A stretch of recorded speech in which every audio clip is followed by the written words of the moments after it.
Шайх Мухаммад Садық Мухаммад Юсуф алым кишинин ушундай айткан сөзү бар. Дүнүйөнү кезгиле, дүнүйөнү саякат кылгыла, дүнүйөнүн ичине киргиле, бирок этият болгула, дүнүйө силердин ичиңерге кирип кетпесин деген сөз бар. Дал ошону сыңары урматтуу мекендешим, Ала Тоодон ааламды кезип кеткен ар бир Ала Тоонун жаранын Алла Таалам өзү колдосун. Келиңиздер, биз сиздерге 354 метр бийиктиктен кайрылып жатабыз. Урматтуу көрөрман, бийиктикке талпынып аракет кылыңыз. Мейли ал көрүнүп жаткан бир тоо бийиктик болсун, мейли ал руханий бийиктик, мейли ал билим жагынан бийиктик болсун, ар дайым бийиктикке умтулуңуз.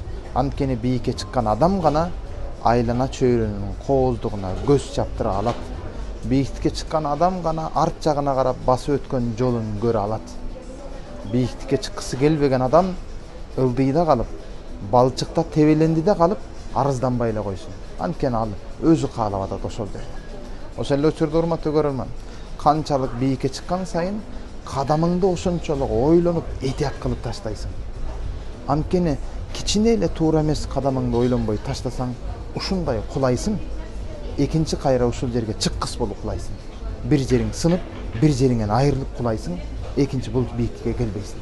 Мейли ал атак аброй даңк болсун, мейли ал илим билим болсун, мейли ал бир тоо имараттын бийик жери болсун, кайсы жерге чыксаң чык, этият болуп бас. Бийиктеген сайын кадамыңды ойлонуп бас.